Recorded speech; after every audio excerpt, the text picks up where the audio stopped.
The night before our wedding, she was at a bar getting drunk, and I had to go pick her up. As I walked past the door to her private room, I heard someone congratulate her. "Congrats, Professor Vance. After an 8-year run with Daniel, it's about time you two finally made it official." Daniel. That was a name I had never heard before. And I'm Mark. Tomorrow was the day Sarah Vance and I were supposed to get married. The invitations had been sent out a week ago, and our guests were already staying at the hotel. But Sarah was gone. I didn't think too much about it at first. Maybe she was just out with her friends. I tried calling her several times, but every call went straight to voicemail. I started to get worried, but kept telling myself to stay calm. She would call me back when she was free. That was the unspoken agreement we had. She hated to be bothered when she was busy, and wouldn't answer anyone's calls. It was just her way. While I waited, all I could do was call the wedding planner to go over the details for the next day. The tuxedo, the schedule, all the small procedures to make sure nothing went wrong. I waited just like that until 2 in the morning, when a call from Sarah's phone finally came in. But it wasn't her. It was one of her friends. Someone I had never met. I got the address of the bar from her. It was pretty far away. I was too nervous to get a rideshare that late, so I had to work up the courage to drive there myself, taking the car from the garage. I'd only had my license for less than a month, so I was still a terrible driver. I fumbled my way through the drive, managing to turn a 1-hour trip into 2. But I finally arrived. This was the first time in my entire life I had ever been to a place like this. Sarah never allowed me to go to bars. I was 18 back then, and she was 26. I didn't argue with her. Sarah was 8 years older than me. I just figured she must know what she was talking about.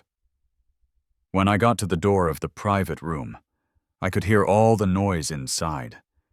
It was so loud. Because I had been sick for my whole life, I couldn't be in crowded places. I wasn't used to loud environments, but Sarah seemed to love these kinds of spots. Whenever I called and asked where she was, she would always tease me in a low voice. "Drinking. What, not even married yet, and you're already trying to keep tabs on me?" Back then, her words would make me blush so hard I'd want to hang up immediately. "It's nothing. Just get home early. Don't drink too much." She would laugh softly. Whatever you say." Sarah's voice always had this special, melodic quality. It was the most beautiful sound I had ever heard. Being in a bar for the first time didn't seem as scary as I had imagined. I felt like I finally had the courage to get closer to Sarah's world. Maybe after we got married, she would introduce me to her friends, and I would have time to learn more about her hobbies and interests, so I bundled myself up in my coat, took a deep breath, and prepared to push the door open to find her. But then I heard someone congratulating her on her upcoming wedding. "Congrats to Professor Vance for finally leaving the single life behind. After 8 years with Daniel, it's about time you two made it official." In that instant, I just froze. A sharp, tearing pain went through my chest, making it hard to breathe. That unfamiliar name just echoed in my mind. Who was Daniel? Before I could even process it, laughter came from inside the room. "Don't be ridiculous. The great Professor Vance's fiancé isn't Daniel. I think he's some young kid named Mark. The professor's got it made, huh? Such a young boyfriend. I heard he's a real genius from State U. The kid's got a bright future. I also heard she's really protective of him. Sounds like they're madly in love. I'm so jealous. When will I get a handsome, rich girlfriend?" Hearing my name, I instinctively glanced at the door. Then I heard Sarah's dismissive laugh. "Love? What's love got to do with it? I'm just looking after a kid brother. He wants to get married, so we'll get married." I couldn't stand to hear anymore. I just wanted to slip away quietly. But the friend who had called me to come pick Sarah up suddenly texted me. "Almost here? Sarah's completely wasted." Her friend called again, but I didn't have the nerve to answer. Just then, the door to the room swung open from the inside. A tall, striking woman I didn't recognize walked out.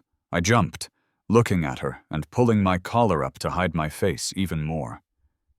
She looked startled when she saw me. I knew I must have looked strange. No one else was bundled up like I was.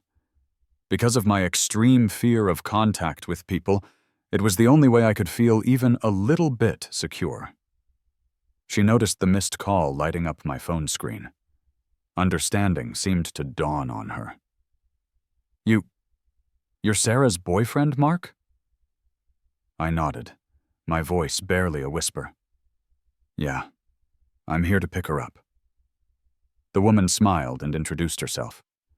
"I'm Chloe, Sarah's friend. I'll take you to her." I thanked her. Chloe looked at me hesitantly. "But are you afraid to go in?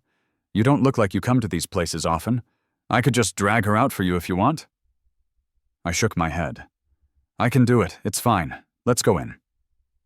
I followed Chloe inside, and a dozen curious eyes turned to me.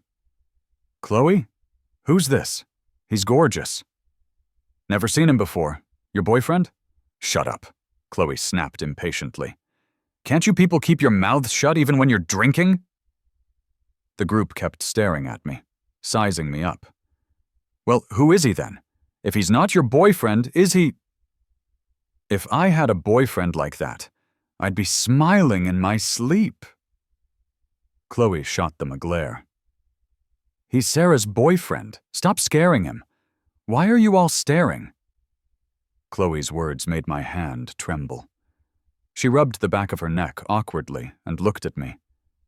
"Sarah's over there. You can go to her." The room was filled with thick smoke that made it hard to breathe. I fought back the discomfort, and through the haze, I gradually made out Sarah sitting in a corner. She was sitting there quietly, as if she'd fallen asleep. When she heard the others teasing, she seemed to just frown and glance in my direction. More than a dozen empty bottles were on the table next to her. She'd clearly had a lot to drink. I walked over, wanting to help her up.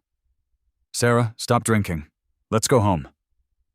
The moment I touched her arm, she started to laugh. I had rarely seen Sarah smile like that, completely free of her usual cool, reserved demeanor. "Daniel, you're here?" she asked, her eyes hazy as she looked at me, calling me by the wrong name. In that instant, I understood. So Sarah could smile like that. Just not for me.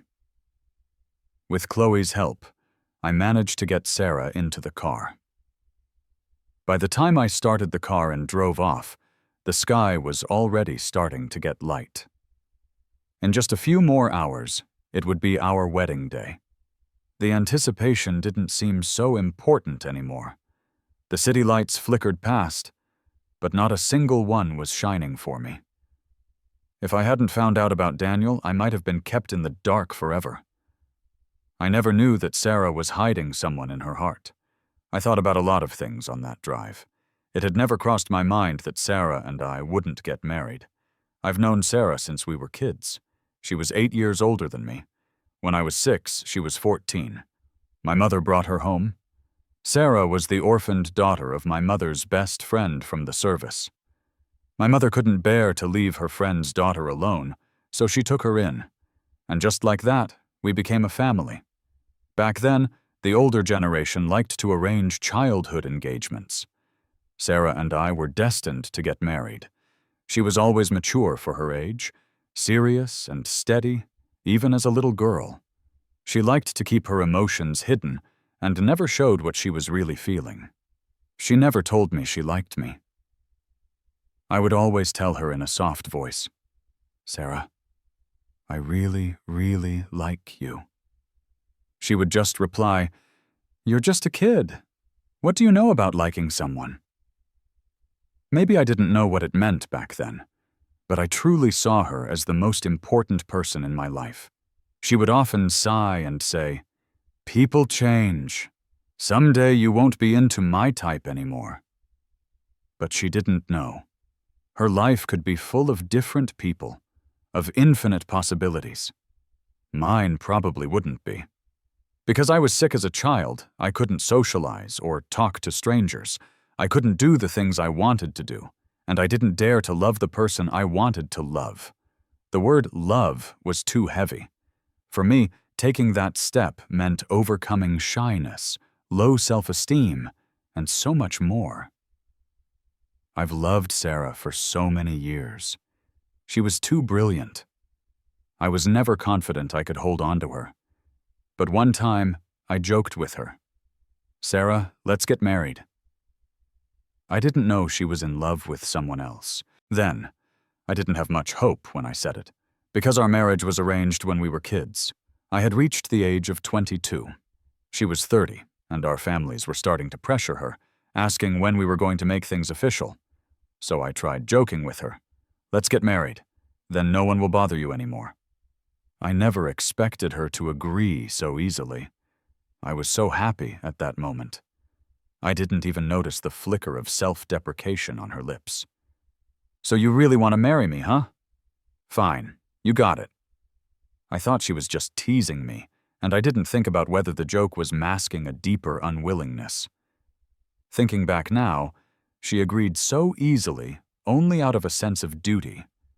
I just pretended it was love, ignoring the fact that duty isn't love.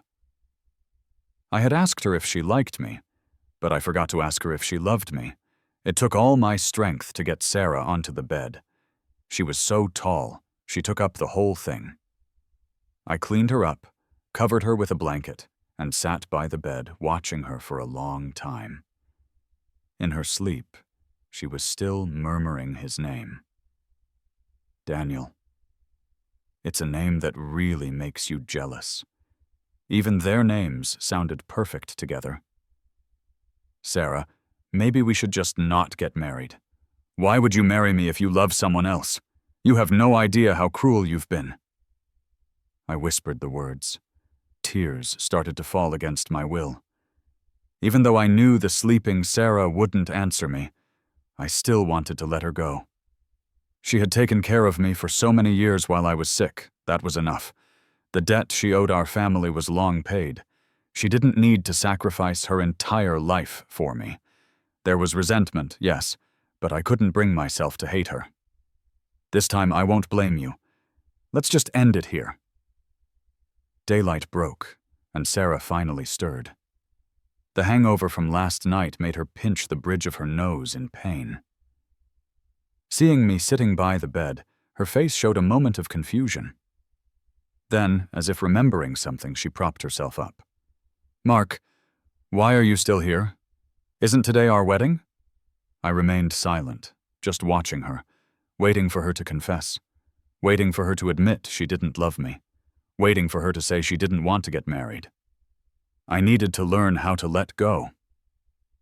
Maybe my stare made her feel guilty, because Sarah looked at me apologetically. "Mark, I'm sorry.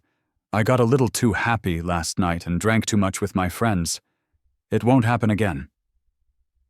"Were you really drinking because you were happy?"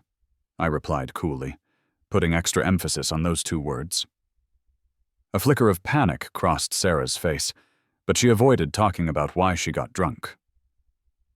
"Looks like you're going to keep me on a tight leash from now on. I'm scared. I won't drink again, okay? Just forgive me this once, She was still teasing me with that same confident, in-control attitude, but only I noticed the fleeting bitterness at the corner of her mouth. I guess I had to be the one to say it.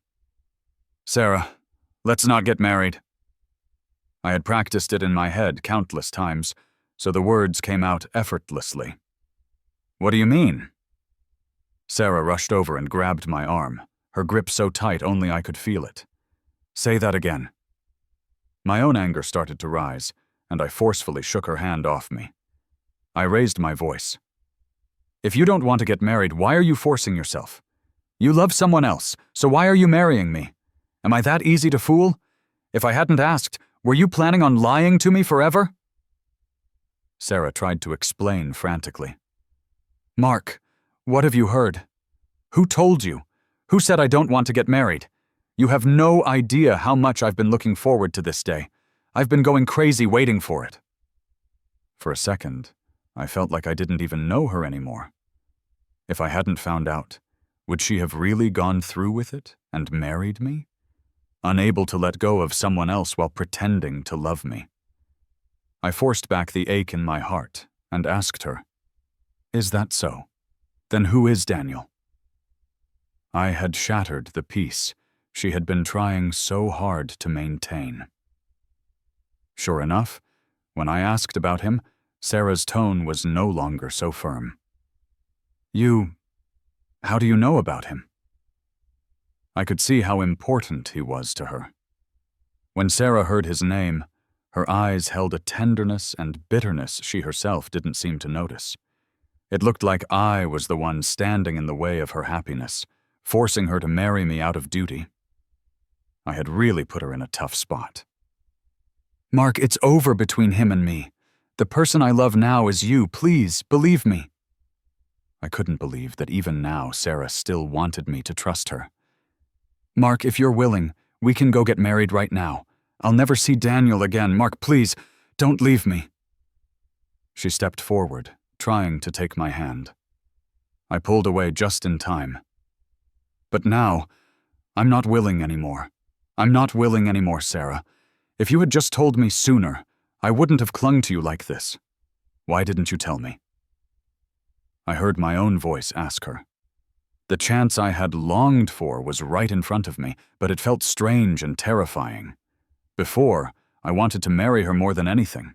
She was the kindest person in the world to me, but now she was also the one who hurt me the most. "Mark, I'm sorry." I didn't want to hear any more of her excuses. I didn't need them. None of it mattered anymore. "I don't want to make things hard for you, and I don't want to make them hard for myself. I've already had the wedding canceled. I'll explain things to our families myself. The marriage is off." I closed the door to the room and fled like a coward. The light I had chased for so long had become a fading memory in the vast sea of people. I ran out onto the street, into the flowing crowd, and the tears I'd been holding back finally fell. I was slowly starting to realize that what I loved was the light I saw in her eyes when we first met. And she had never once said she loved me. I had never seen a trace of joy in her eyes. I told myself it was time to let go. After being lied to for so many years, the person I wanted to meet most was Daniel, and the only people who knew about him were Sarah's friends. I only knew Chloe. The next day, I went to find her, hoping she could arrange a meeting between Daniel and me. Chloe looked at me with an expression of pity. "Are you sure you want to see him?" I could tell her expression was one of sympathy, but I nodded anyway. "Yes, I want to see him one last time." I wanted to know what the man Sarah had protected for 8 years, the man who could make her happy, was like. I was tired of chasing Sarah for so many years. I wanted to close this chapter of my past. No one understands what it's like to be deceived by the person closest to you better than I do. With Chloe's help, I finally met Daniel at a coffee shop. The name that only existed in her sleepy murmurs. He didn't seem surprised to see me. His expression was arrogant, the kind of confidence that comes from being spoiled. "What do you want?" "How long were you and Sarah together?" I asked him. He didn't shy away from it. 8 years? 8 years. Such a long time. That was when I was 18, the time I confessed to Sarah, and she gently rejected me. "You're just a kid. What do you know about liking someone?" Thinking back now, I was such a fool. Perhaps seeing how pale I looked, Daniel seemed even more pleased with himself. "What's wrong? Jealous?" He looked down on me. "What if I told you," he stepped closer, leaning in toward my ear, "that she and I have already slept together?" You'd probably die of anger, wouldn't you? Slept together. Hearing those words, a dull ache spread through my head, and a metallic taste rose in my throat that I couldn't swallow down. I should have known. Daniel looked at my expression with a hint of disdain.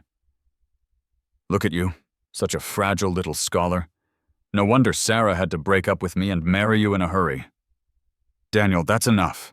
Chloe's cold voice cut him off. You and Sarah broke up a long time ago. Don't twist the facts. Oh, Chloe, looks like you've got a thing for him too, huh? So much for our old friendship. Were we ever that close? You. Daniel, having lost the round with Chloe, turned his attention back to me, continuing to flaunt his history with Sarah. If I'm not mistaken, in your entire relationship, Sarah never once told you she liked you, right? Seeing my blank expression, he added in feigned surprise, Don't tell me you two have never even kissed. You have no idea how passionate Sarah can be in bed. I looked at his smug face and said calmly, Is that so? Then you're very lucky. Because frankly, I'd rather not know. I enunciated each word clearly. Because I find it disgusting. My words made Daniel's face flush with anger.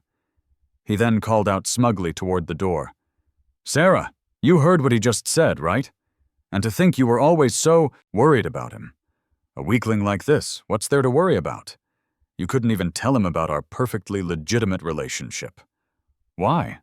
How much longer do you have to take care of him? Are you just going to throw your own life away?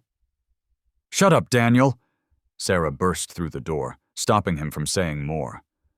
My life is none of your business. Sarah looked at me, her eyes filled with guilt. Mark, I'm sorry. At that moment, her gaze was too piercing. The words perfectly legitimate crushed me, making it hard to breathe. If their love was so legitimate, then what was I, the person with a marriage contract with her? She had used the cage of duty to casually dismiss my love. In the end, I felt like the third wheel who had broken up someone else's relationship. I finally summoned the courage to look at her one last time. Sarah, you don't have to say you're sorry. You don't have to be responsible for me anymore. The engagement was just something our parents wanted when we were kids. It doesn't count. I'm letting you go so you can chase your own happiness. I'm letting you go, and I'm letting myself go too. I have to go. Goodbye, Sarah. For the last time. I left the coffee shop. A light rain was falling outside. I wanted to find a place to take shelter until the rain stopped. Suddenly, a sharp pain shot through my heart. The rain and wind soaked me, and my vision started to blur. I felt my limbs grow cold, as if my life was on a countdown. I saw a figure running toward me. A black trench coat was draped over my head, its unfamiliar scent overwhelming me. The next time I woke up, I was in a cold hospital bed, and Chloe was sitting next to me. You're awake? I was surprised. How did I get here? I saw you collapse on the street when I was leaving the coffee shop this morning, so I brought you to the hospital. Chloe poured me a glass of water and handed it to me.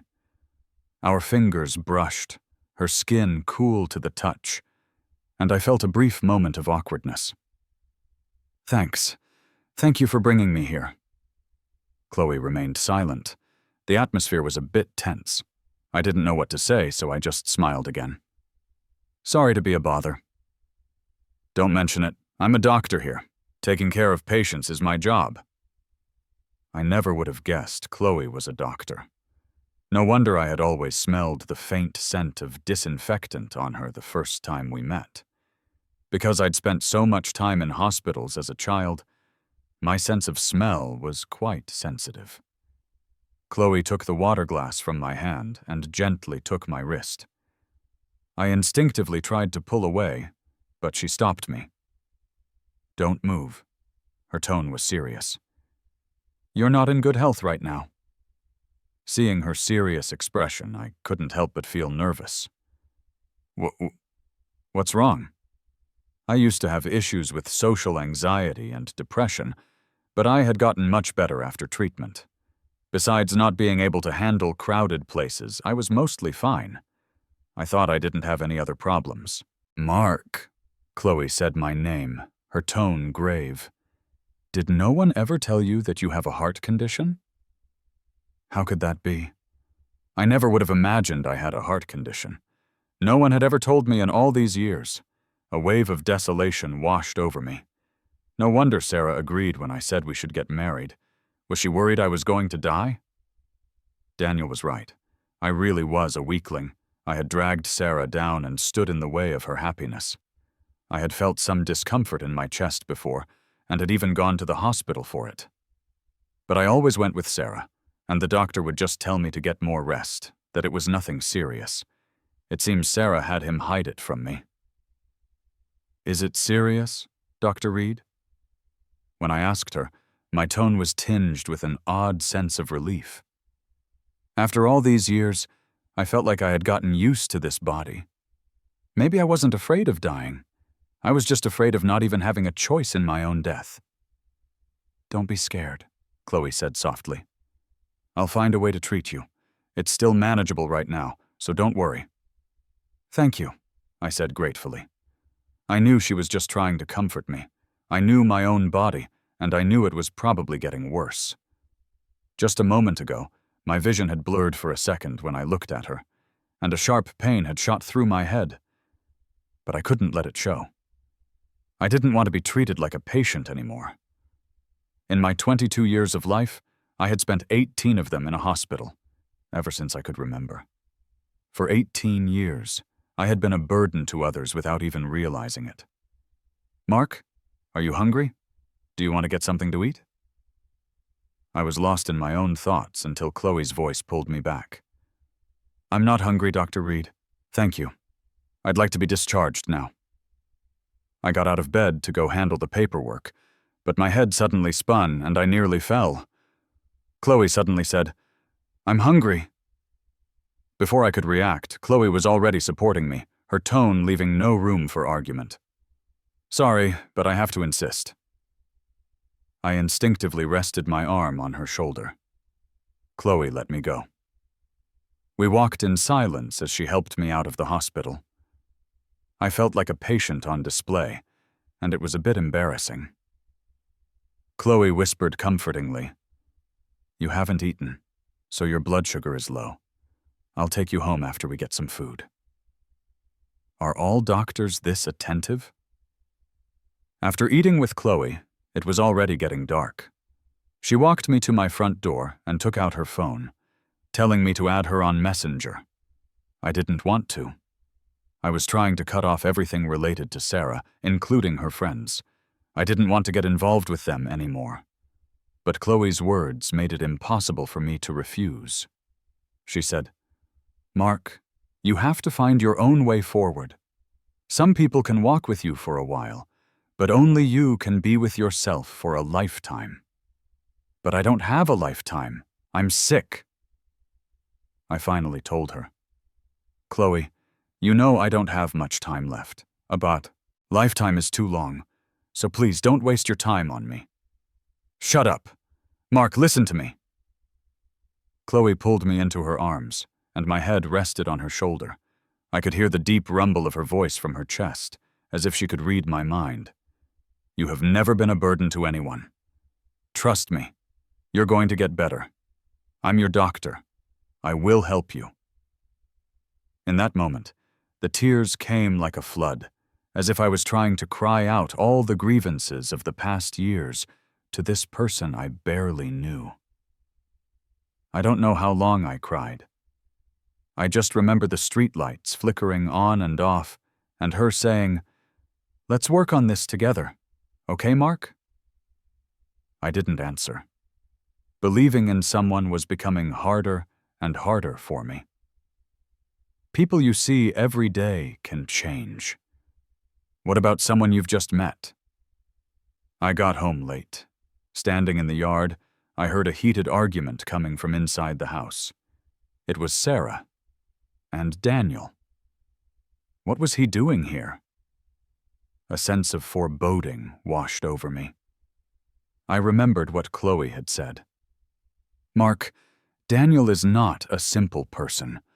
I don't know how long your sister has known him, but it certainly hasn't been 8 years like he claims. Some things might not be as simple as they seem. Daniel, get out of my house right now. I don't want Mark to see you here. What's wrong? Scared? Afraid he'll leave you? Daniel's voice was aggressive. I told him that you and I have slept together. Do you really think he'll stay with you after that? Get out! The sound of something smashing came from inside. It was Sarah throwing things. You know exactly how we ended up together. If you hadn't drugged me, how could I have ever hurt Mark? I couldn't believe this was the truth, that Daniel would do something like that to her.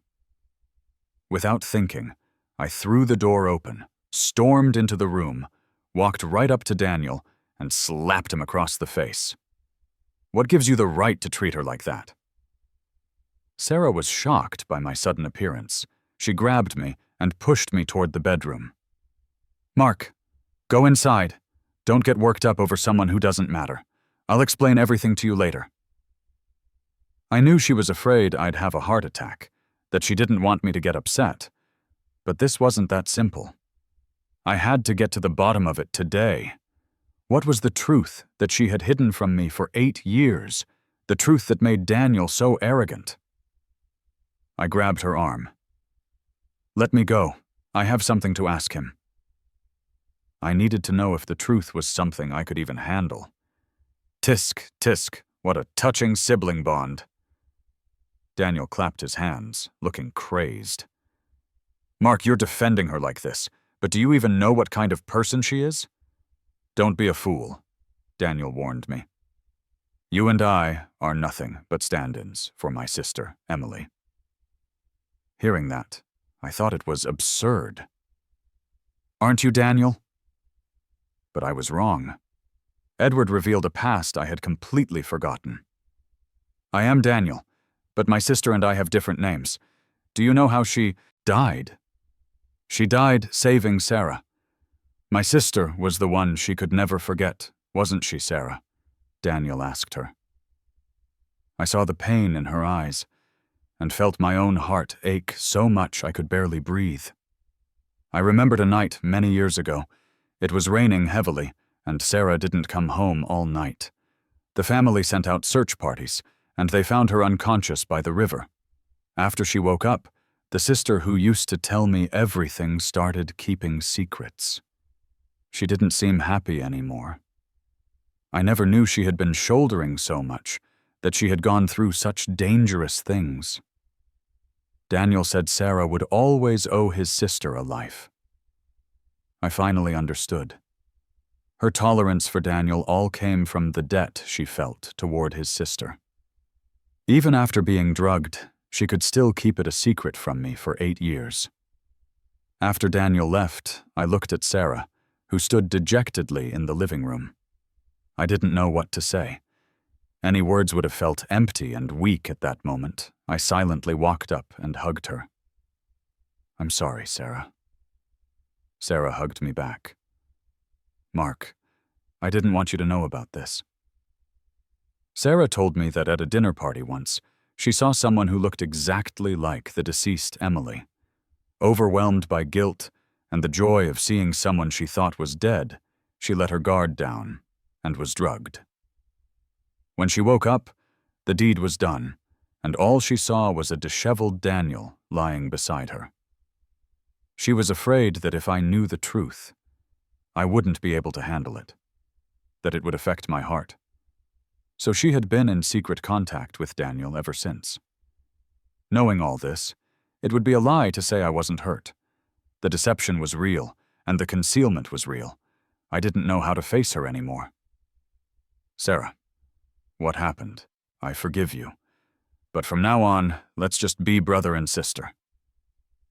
I knew that the living could never compete with the dead. That person's place in her heart would always be more important. I couldn't accept the deception, and I couldn't trust her again. And she had also hidden my heart condition from me. I couldn't imagine if I were to be with her in the future and something similar happened, Would I still have no right to know? I should have the right to make my own choices in my own life. Okay. Sarah seemed to have known what my answer would be. I'm truly sorry. Her tears fell onto my neck, silent but suffocating. Sarah, thank you for taking care of me all these years. I've been a burden to you. Because of me, you lost your freedom. From now on, I hope you can be happier. Mark, I never thought of you as a burden. I told her, I'm going home tomorrow to stay with my parents in the country. After all, I didn't have much time left. I wanted to spend it with them, just talking. Mark, can't you stay? I could feel Sarah's body tremble slightly. This is your home too. I could only manage a small smile. I'll come back to visit in the future. Don't go. I'm begging you. I was wrong. Sarah's voice was hoarse. She wanted me to stay, but I couldn't. I didn't know how to face everything. I couldn't trust anyone anymore. I'm sorry. In the end, I gently pushed her away and went upstairs to my room. The older you get, the more you understand that duty is not love. I opened my phone and saw several messages from Chloe. Did you get home safe, Mark? Don't forget to come in for a follow-up tomorrow. 10 in the morning. I'll be waiting. I hesitated for a long time, but ultimately didn't reply. These past few days, the periods of blurred vision had been getting longer. I didn't think I could hold on for much longer. Treatment would only buy me a little more time. I shut off my phone, not wanting to see anything. The next day, I woke up early to pack my bags. As I got out of bed, I stumbled and fell to the floor. Everything went dark. I couldn't see. Mark, what's wrong? I heard Sarah call my name, but I didn't know which direction it was coming from. I didn't want her to find out I couldn't see. I didn't want to be a burden to anyone ever again. I'm fine. I tried to act calm. Sarah, can you call a car for me? I want to go home. Sarah helped me to my feet. Mark, just this one last time, let me drive you home, okay? You don't need a car. I couldn't argue with her, so I just nodded. Sarah went out to pack my things. I sat on the bed, trying hard to open my eyes and see clearly. I tried several times, but nothing worked. This had never happened before. Usually my vision would return after a few minutes, but it seemed like it wouldn't this time. Another excruciating pain shot through my head, and my mind became a chaotic mess. It felt like there was a constant, noisy voice calling my name. I tried, but I couldn't wake up. I passed out. I felt like I was in a very long dream. Scenes from my childhood appeared. Due to certain experiences, I had developed social anxiety and depression. One day, my mother brought home a little girl. She said her name was Sarah, and she was my sister. My mother said that now I had a companion. At first, I didn't like her because she was older than me. I liked being alone. But she was incredibly kind to me. She wasn't loud and boisterous like other girls. They would snatch my toys and push me down on the grass. Sometimes they would even make fun of me. But Sarah was different. She would buy me toys and give me all of her things. She would go online to research what little boys liked, like model kits. Then she would buy them all for me. It was a bit childish, but it made me very happy.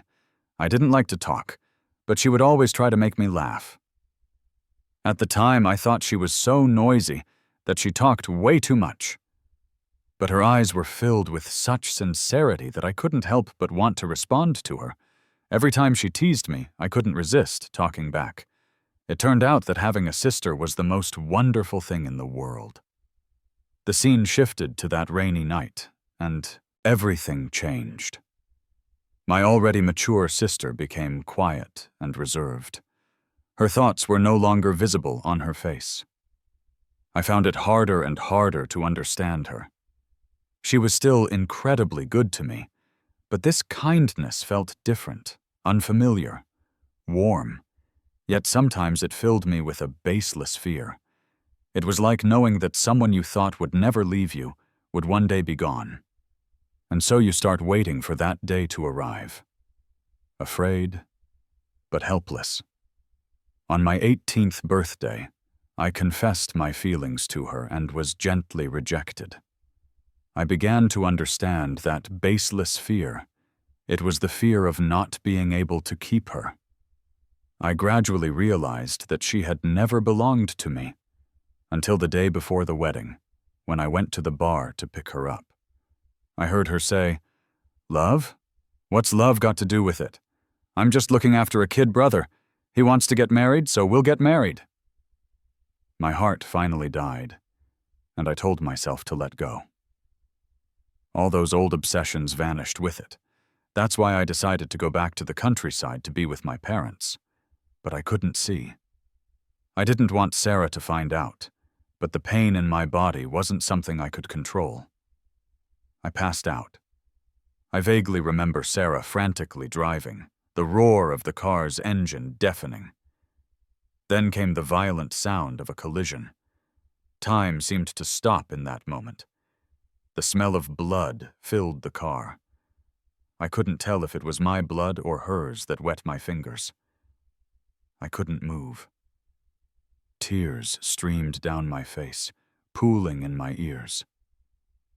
I couldn't wake up. It seemed like there were many voices outside calling for me, but I was trapped in this dream and didn't want to wake up.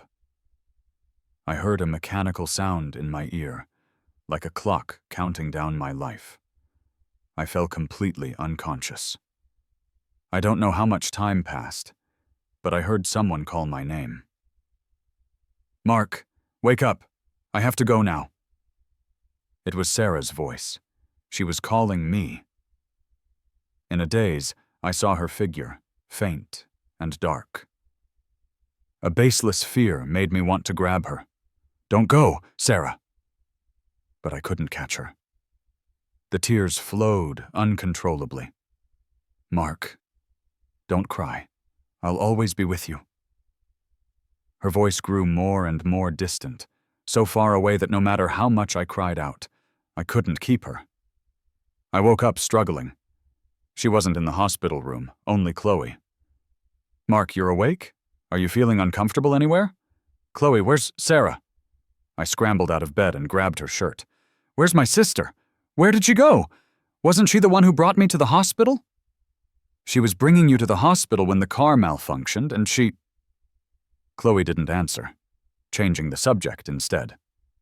"Mark, you can't get worked up right now. Lie down first. I'll have a doctor check on you again." "Get away from me!" My body. A tearing sensation from a wound made me instinctively look down at myself. A long scar ran across my chest. The heart inside was now beating, alive. "Sarah, how could you be so foolish? Didn't I forgive you? Why did you do this? Did you want me to be indebted to you for the rest of my life? I have to see her, Chloe. Please, take me to see her. I'm begging you." "Okay, don't cry. I'll take you." The wind scattered the cold gravel. I stood in the desolate cemetery, facing the irreversible. It turned out I had been unconscious for a long time. Everything had changed. My whole life, it seems, has been spent owing others. "Mark, don't be too sad. If Sarah were here, she wouldn't want to see you like this. You're the person she died to protect, so you have to live well. That's the only way to honor her."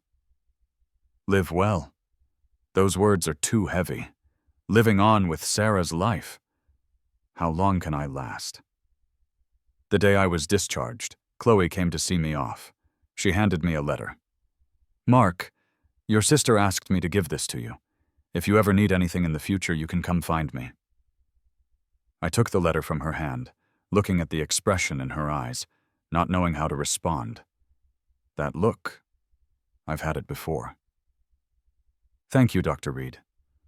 But now, I think I'll just be alone. How far I'll go in this life, I'm not sure." I don't want to hold anyone else back. I boarded a plane to Paris and opened the letter on the flight. Sarah had said she wanted to take me to Paris to see the sights. She once said her dream was to become a painter, to paint whatever she liked. But now, it's just me. In Paris, I became a painter. I paint the pictures she loved, and I sign them all.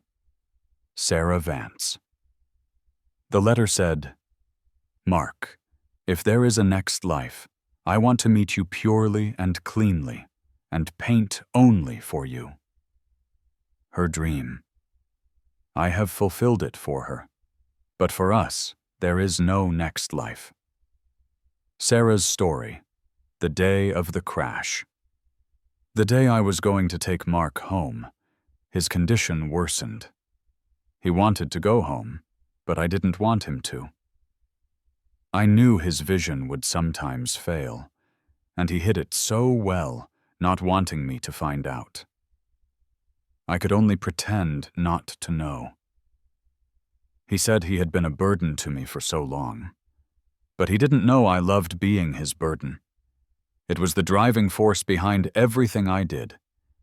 I never told him about his condition because I didn't want him to worry. When I used to take him for checkups, I found out he had a heart condition. I worked tirelessly to find a suitable donor for him. The doctor said the patient had a right to know his condition. I asked him how long Mark had left. He said he would be fine into his 20s. I couldn't accept that. The boy I had protected so fiercely shouldn't have to suffer like this.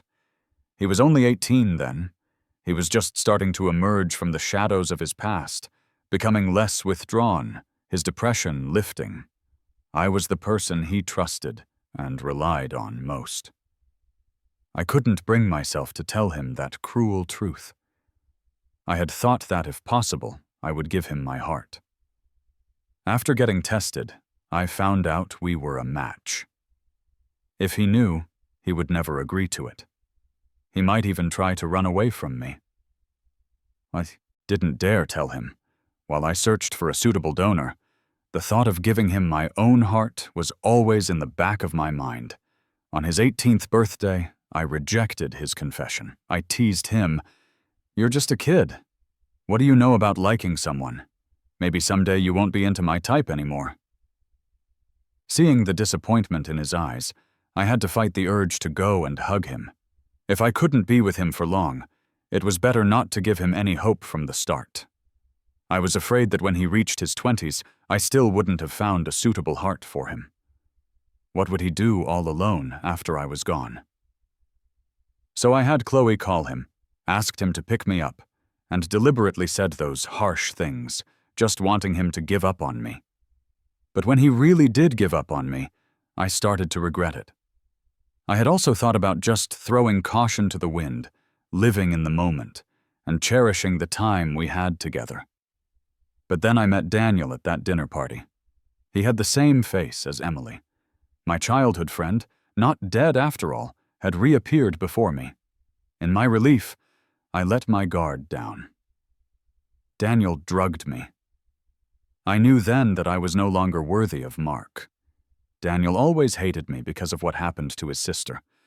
When we were kids, she drowned while saving me. It was a debt I could never repay. I didn't press charges against him, but he found out about Mark. He said he would tell Mark what happened between us, and I was terrified.